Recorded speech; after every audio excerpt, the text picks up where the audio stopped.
Menabung di bank lebih aman dan bisa dapat bunga. Menabung di celengan praktis dan cocok buat ngumpulin uang recehan. Bentuknya cakep, bisa jadi celengan sekaligus pajangan. Ada karakter celengan superhero, ada juga karakter kartun. Tinggal pilih. Gak cuma anak-anak, orang dewasa juga perlu disiplin menabung. Kalau ada kebutuhan mendesak, bisa pakai uang tabungan. Jadi gak perlu pusing cari pinjaman. Apalagi pinjaman online, meresahkan. Meski sudah diawasi Otoritas Jasa Keuangan alias OJK, kenyataan berkata lain. Aturannya tidak masuk akal. Mulai dari tenor atau jatuh tempo terlalu singkat, hingga bunga denda yang sangat tinggi, bisa 1% per hari. Penagihannya juga nggak manusiawi, diteror, didatangi langsung, bahkan sampai ada yang... Detektif Unyil sempat melakukan investigasi. Seperti apa sih sebenarnya momen penagihan pinjol? Detektif Unyil berhasil membuntuti debt collector, salah satu aplikasi pinjaman online. Debt collector pinjaman online beraksi seorang diri dan menagih langsung ke rumah peminjam. Peminjam yang ditagih ke rumah biasanya sudah menunggak di atas 4 bulan. Penagihan dilanjutkan ke rumah berikutnya. Di sini, kolektor berhasil menemui peminjam. Ini kan pinjaman pokoknya di juta 500, bunganya 9%, sudah telah 90 hari, jadi total tagihannya jadi sekitar 6 jutaan. Kedatangan tukang tagih pinjol ini menarik perhatian tetangga. Pokoknya sekarang saya tunggu sampai jam 4 paling telat, nanti via virtual account pembayarannya, saya tunggu pembayarannya. Kalau untuk foto, Total tagihan mencapai 6 juta rupiah. Lebih dari 2 kali lipat uang pinjaman sebesar 2,5 juta rupiah. kalau untuk foto, oke sabar, tapi kalau untuk pinjam sampai 6 juta itu saya nggak bakal mau bayar. Di saat seperti ini, kolektor memberi keringanan. Peminjam hanya perlu membayar pinjaman pokoknya saja. Sementara bunga dendanya diputihkan alias dihapus. Kalau pembayaran hari ini bisa saya bantu untuk pembayaran pokoknya aja. Cuman kalau sampai telat lagi hari ini, nanti besok kita bisa kita munculkan lagi bunganya. Kalau mau dipastikan hari ini pasti bayar sampai jam 4 paling terakhir. Karena saya mau tutup buku hari ini, pembayaran harus langsung semua. Kalau sampai pembayaran tidak masuk, besok saya kembali lagi ke sini. Oke, Jokbat, saya bayar pokoknya aja. Ya kan? Kalau untuk sampai 6 juta itu belum tahu. Pemutihan denda rupanya sudah jadi standar operasional prosedur alias SOP perusahaan pinjaman online. Jika nasabah tidak sanggup membayar, korban pinjaman online ada di mana-mana. Situasi pandemi membuat kebutuhan hidup sulit terpenuhi. Ya, saya waktu pinjaman online ini pinjamnya 1,5, terus karena kendala juga keuangan, akhirnya saya sempat nunda pembayaran sekitar kurang lebih 10 hari. Yang dari total pinjaman 1.500.000 menjadi 2.410.000. Saat terdesak, pinjol jadi penolong. Tapi cuma sesaat. Akibatnya bisa panjang. Mulai dari gali lubang tutup lubang sampai teror penagihan.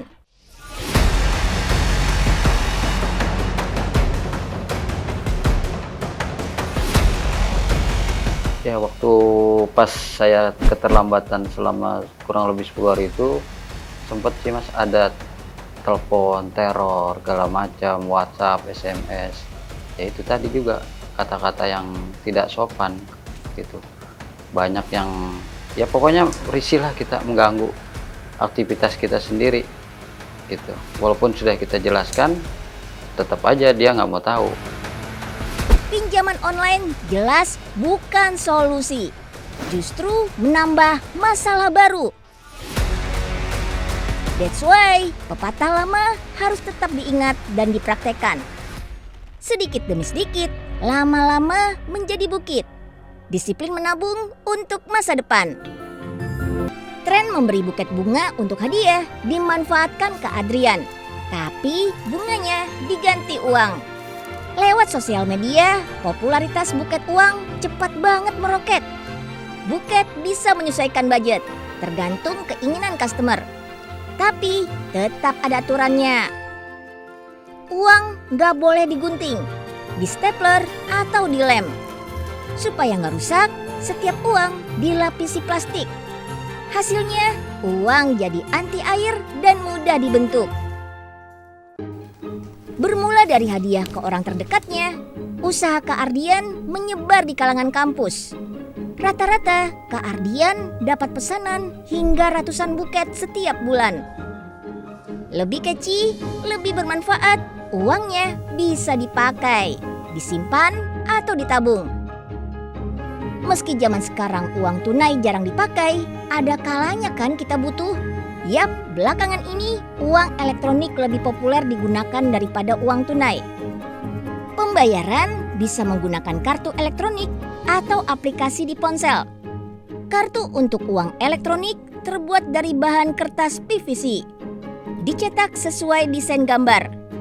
Dipasang antena penangkap sinyal berupa lilitan kawat tembaga. Bagian inilah yang membuat kartu bisa terbaca oleh mesin. Ada chip di bagian dalam kartu yang bisa menyimpan data dan informasi. Lembaran uang elektronik disusun untuk dilaminasi atau direkatkan dengan suhu panas. Tahap terakhir, uji kualitas. Kartu ditekuk berulang kali untuk memastikan ketahanannya. Selama kartu ini nggak rusak, masih bisa terus dipakai. Jadi nggak ada kadaluarsanya.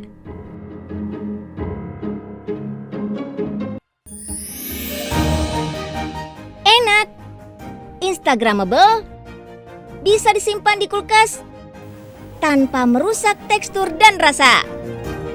This is it, dessert box alias cake dalam wadah. Berawal dari tahun 2016 sebagai usaha rumahan, sekarang usaha Kak Najla ini sudah ada 7 outlet. Sehari bisa produksi puluhan ribu dessert box. Wow! Idenya simple. Berasal dari kebiasaan Kak Najla menaruh makanan sisa ke dalam wadah kedap udara supaya tetap awet.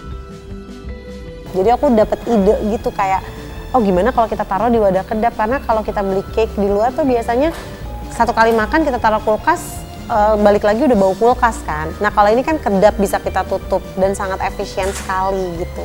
Jadi aja dessert box ini. Ada 50 varian dessert box yang bisa dipilih.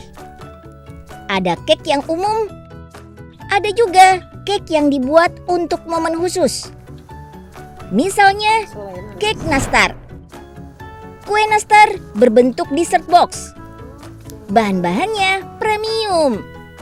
Telur, gula, susu, minyak sayur, dan butter. Susun cake dalam wadah kotak. Tambahkan selai nanas, krim keju, remah kue nastar, plus kue nastar utuh. Penyajian cake gak biasa. That's why banyak orang penasaran. Ditambah, Kak Najla sangat piawai memanfaatkan media sosial untuk mengenalkan usahanya. Kekuatan online gitu ya. Jadi dari aplikasi-aplikasi ojek online, terus juga dari jualan di e-commerce, dari situ berkembang sampai sekarang, sampai bisa punya outlet. Biar makin menarik, Kak Najla sering menambah gimmick di produknya. Misalnya, menambahkan bonus logam mulia di dalam dessert box. Wah, pantesan sempat viral. Kreatif dan mampu menciptakan tren.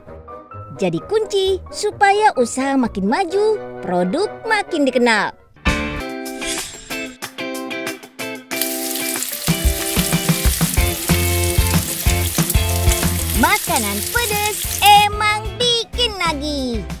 bikin lidah terbakar sampai keringetan, tapi gak bikin kapok. But the problem is, harga cabai kadang murah, kadang selangit. Pas murah, harganya cuma 10.000 per kilogram.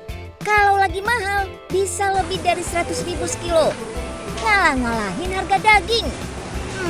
Kok bisa gitu ya? Ada banyak faktor. Salah duanya, hama dan musim penghujan yang memengaruhi keberhasilan panen. Panen melimpah bikin harga cabai anjlok.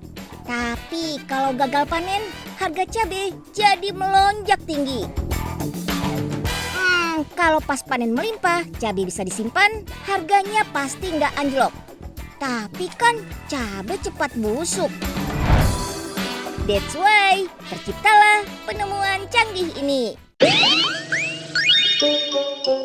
Alat pengawet buah dan sayur. Cabai yang diawetkan dengan alat ini gak cepat busuk. Nih bedanya.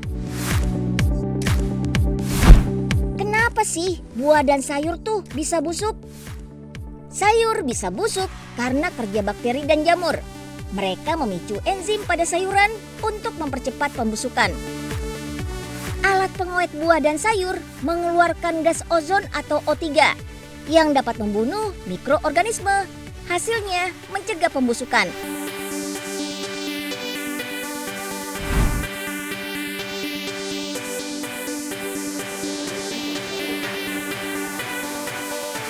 Selain cabai, alat ini bisa membuat sayur bisa awet sampai 9 hari. Tomat yang 5 hari sudah busuk bisa tahan sampai 15 hari. Alatnya multifungsi, bisa membunuh bakteri pembusuk, membunuh ulat-ulat yang menempel di sayur, membersihkan pestisida, serta bahan sintetis berbahaya. Sudah membantu banyak petani loh, mulai dari Medan, Jambi, Pulau Jawa, Kalimantan, Sulawesi, dan Nusa Tenggara Barat.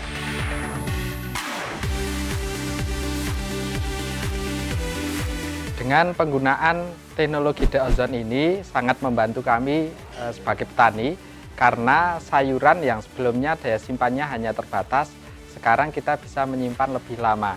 Dan juga dari segi produknya ini juga mengurangi residu pestisida, kemudian juga menghilangkan bakteri maupun jamur yang mampu merusak sayuran. Cara kerjanya, sayur hasil panen dicuci dengan air bersih, dimasukkan ke rak perendaman, lalu diproses dengan alat di bak perendaman berkapasitas 500 kg. Disinilah mesin mengeluarkan gas ozon untuk mencegah pembusukan. Setiap jenis sayur butuh waktu perendaman yang berbeda. Sayuran hijau sekitar 5 menit, brokoli dan tomat 10 menit. Kalau cabai bisa 10 sampai 15 menit.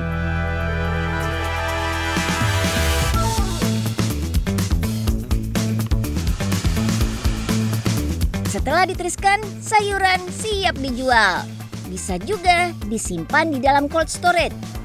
Di dalam cold storage, sayur disimpan pada suhu 5 sampai 10 derajat sambil disemprot gas ozon selama 1 jam sehari. Seringkali kita jumpai sayuran tidak laku dan terbuang sia-sia. Hal itu menjadi mubazir. Dan juga di sisi lain pada saat inflasi, harga sayuran tidak karuan mahalnya. Padahal dengan teknologi plasma ozon ini, suplai dan demand bisa kita kendalikan.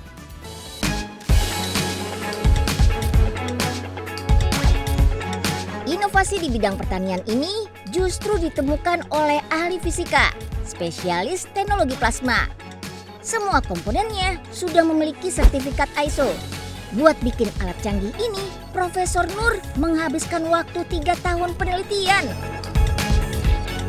85% materialnya merupakan teknologi dalam negeri. Keren Prof.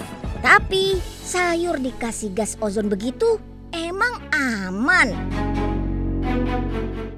Jadi menurut Food Drug Administration Amerika dan penelitian-penelitian yang seluruh dunia yang menggunakan ozon untuk pangan, ozon tidak mengakibatkan dampak negatif.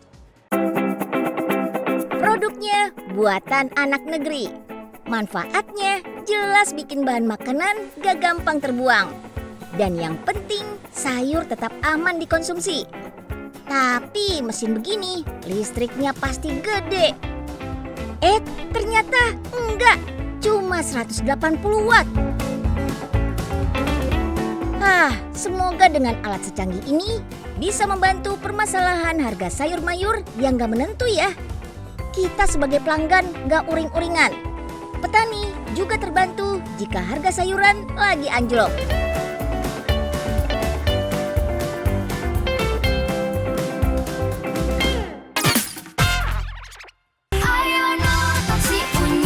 Maraknya kasus pinjaman online semakin meresahkan. Makanya nih, mulai dari sekarang kelola uang dengan cermat, biar nggak usah pinjam-pinjam lagi.